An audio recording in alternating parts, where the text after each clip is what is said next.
Barakata Yahweh, Barakata Yahushai, Ba'ashim, Barakah Kodash, Barakatum. First and foremost, I want to give all praises, glory, and infinite honors to Yahweh Ba'ashim Yahushai, double honors to the apostles and elders, the great millstone who rule and teach well, and peace and salutations to Akim out there pushing this word in truth and sincerity to the four corners of the globe. May you brothers endure until the end. This is the brother Raya with another video, and I'm going to start it off with Revelation 11 verse 8. And their dead bodies shall lie in the street of the great city, which spiritually is called Sodom and Egypt, where also our Lord was crucified.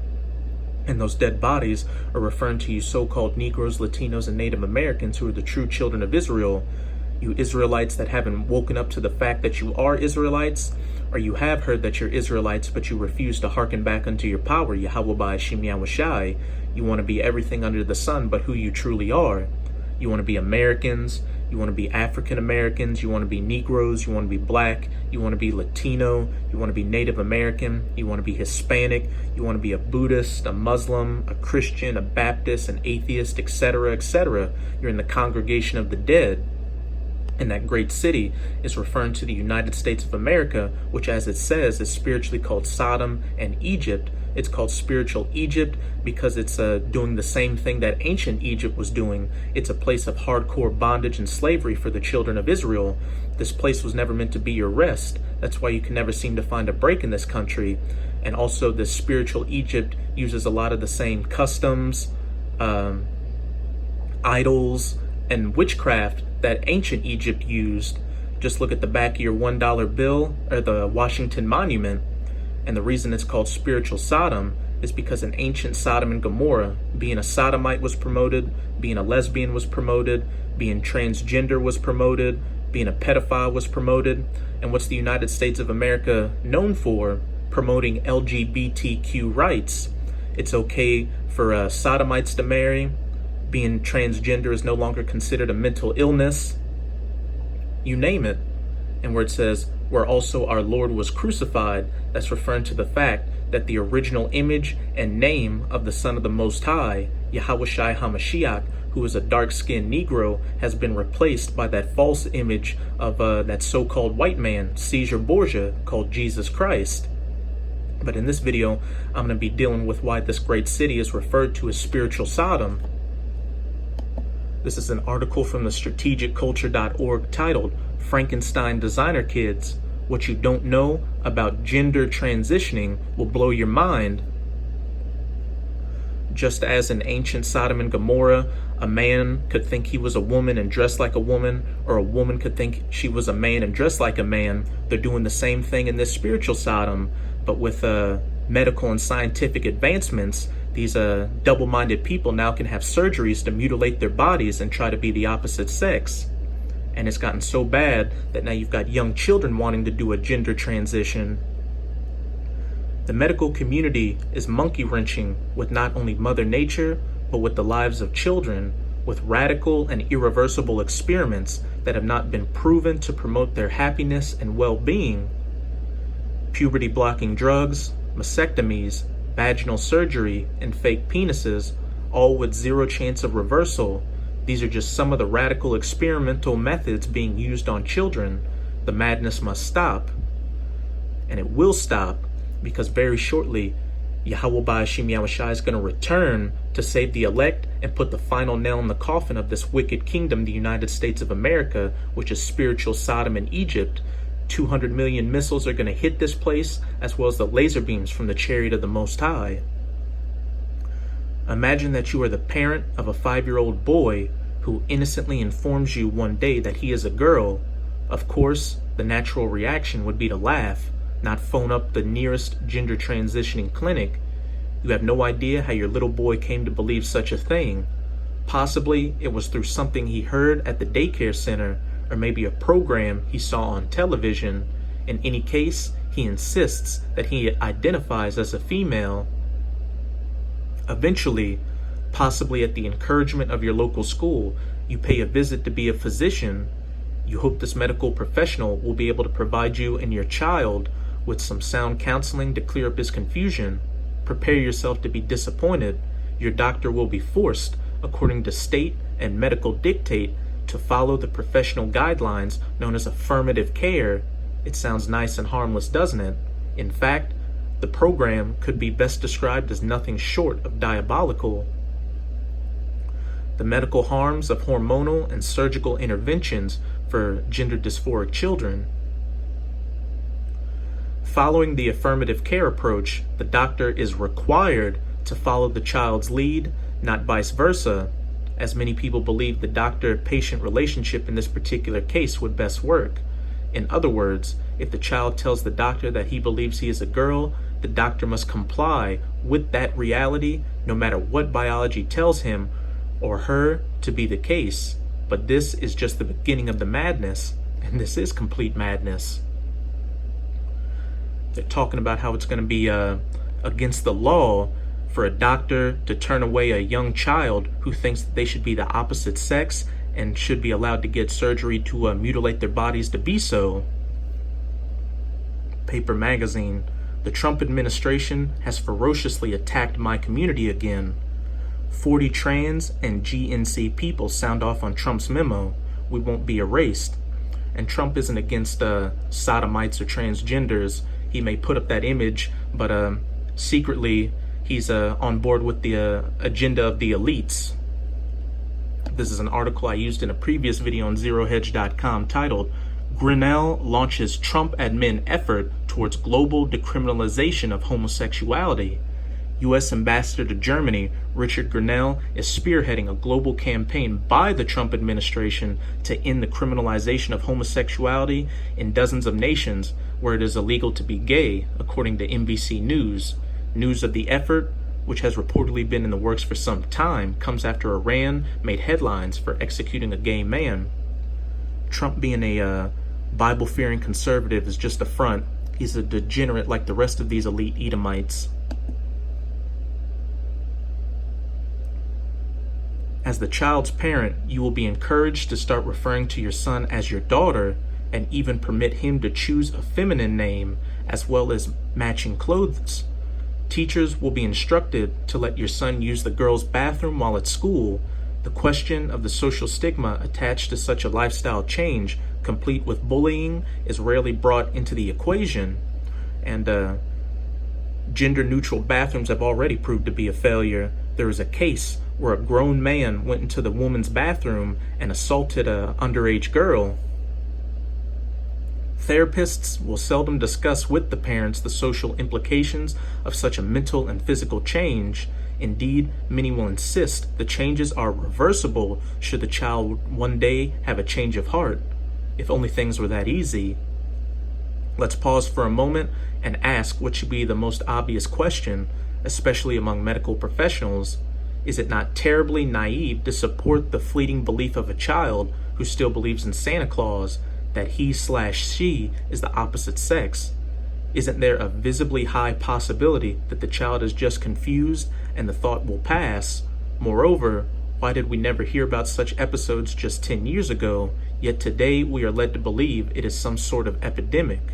Instead of working with the child and his newfound identity from such an obvious approach, in the majority of cases, the child will be placed on the fast track to gender transitioning and suicide shortly thereafter.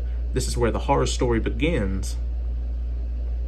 One parent, Elaine, a member of the advocacy group Kelsey Coalition, whose daughter underwent life-altering medical interventions, came to understand that the transition is immensely harmful to the future health and well-being of her child. Once the teenage years begin, affirmative care means giving young people cross-sex hormones, Elaine said during a panel discussion organized by the Heritage Foundation. Girls as young as 12 are prescribed testosterone for lifetime usage, while boys are given estrogen. These are serious hormonal treatments that impact brain development, cardiovascular health, and may increase the risk of cancer. The Kelsey Coalition. We are a national group of parents whose transgender identifying children have been harmed by physicians, therapists, and clinics throughout the U.S. That's spiritual Sodom and Egypt. We share our experiences to help change the educational, mental health, and medical practices that have betrayed us and failed our kids. This leads us to the operating table, where adolescents, lacking the mental maturity necessary to make such a huge life-altering choice are exposed to the knife of irreversible surgical manipulation, double mastectomies on girls, for example, as well as the fashioning of false penises derived from flesh borrowed from other parts of the body, are just some of the unprecedented procedures now available. Elaine mentioned the high-profile story of one Jazz Jennings, who was diagnosed with gender dysphoria and raised as a girl since the age of 5. He was treated with hormones at the age of 11, and at the age of 17, Jazz underwent surgery to remove his penis and create a simulated vagina out of his stomach lining. After surgery, Jazz's wounds began separating and a blood blister began to form. An emergency surgery was performed according to Jazz's doctor. As I was getting her on the bed, I heard something go pop. When I looked, the whole thing has split open, and just reading that makes my loins ache. I actually saw this episode, and it was a very disturbing thing to watch. Elaine called the case of Jazz a medical experiment on a child that has been played out on television for the past 12 years. See, this gender-confusing lifestyle is being promoted on the mainstream media. It should be noted that a similar drama-packed scenario captivated the nation with the high-profile, made-for-television sexual transition of Caitlyn Jenner, born Bruce Jenner, the former Olympic gold medalist who is quite possibly the greatest American athlete of all time. The obvious question is how many impressionable children, many experiencing their own bodily changes in the form of puberty, were persuaded to decide in favor of gender transitioning, something that a child could have only heard about from some external media or source, unless the parents engaged in such odd discussion topics at the dinner table after watching these celebrity persona. By now, few people would doubt the powerful influence that TV celebrities have over people, and especially adolescents. In fact, that is the entire notion behind the idea of a positive role model. I am not sure Caitlyn Jenner would qualify for such a part. I'm so happy after such a long struggle to be living my true self. Welcome to the world of Caitlyn. Can't wait for you to get to know her/me. Just complete madness. As it says in James 1, a double-minded man is unstable in all his ways. As we see from this article, this wicked kingdom is just waxing worse and worse and needs to be destroyed. If this wicked kingdom were allowed to go on, things would get so bad that you could be arrested for child abuse or child neglect, for not allowing your 12 or 13-year-old son or daughter to transition, or for not allowing a grown-ass man in his 40s who identifies as a pedophile, which at that point would just be labeled as another sexual preference to date your underage child. This is Nahum chapter 3, I'm going to read verse 4 through 5. Because of the multitude of the whoredoms of the well-favored harlot, the United States of America, that spiritual Egypt and Sodom, that Babylonian whore that sits upon many waters in Revelation chapter 17, the mistress of witchcrafts, that selleth nations through her whoredoms, and families through her witchcrafts, through her main propaganda arm, Hollywood. And when you look up that word Hollywood, it's the name of the wood a wizard uses for his wand. Just about every movie and TV show has an LGBTQ character subtly pushing this agenda, indoctrinating the youth into thinking that gender dysphoria is normal and that it's okay for a boy who thinks he's a girl to think so, and vice versa. And that it's actually the norm, and it's even better if you get sexual reassignment surgery to become the gender you think you are on the inside. And you've also got a lot of celebrities promoting this agenda, like Caitlyn Jenner, Jaden Smith, and it's also being heavily promoted on these social media platforms like Instagram. Back in that article, something that a child could have only heard about from some external media source, unless the parents engage in such odd discussion topics at the dinner table. And a lot of you parents out here are bugged out as well. You've drank the Kool-Aid. After watching these celebrity persona, by now, few people would doubt the powerful influence that TV celebrities have over people, and especially adolescents. The whoredoms of the well-favored harlot, the mistress of witchcrafts, that selleth nations and families through her witchcrafts. And when we go to the online etymology for that word media, it reads newspaper, radio, TV, etc., plural of medium. And when we go to Medium, the third paragraph, it reads, in spiritualism, person who conveys spiritual messages, a witch, witchcraft, waving that magic with your Hollywood. Verse 5, behold, I am against thee, saith Yahweh of hosts, and I will discover thy skirts upon thy face, and will shew the nations thy nakedness, and the kingdoms thy shame, which Yahweh by Hashem Yahushai has done through his prophets, the men of the Lord, going out there on the highways and byways pushing this word, as well as putting up video epistles like this, mainly through GMS, or Great Millstone. And ever since the apostle elders of GMS came onto YouTube back in 2007, you've seen these end times prophecies speed up and begin to come to their fulfillment. The United States of America has been revealed to be Babylon the Great. These Edomites have been revealed to be the so-called white people. You Israelites have been revealed to be you so-called Negroes, Latinos, and Native Americans. The mark of the beast has been revealed to be the RFID and NFC microchip implant, etc., etc. That's why you're seeing the elites of these Edomites scramble to bring about their New World Order and demonize this truth. That whole thing that the FBI came out with about so-called conspiracy theories causing domestic terrorism is aimed at the men of the Lord, chiefly GMS.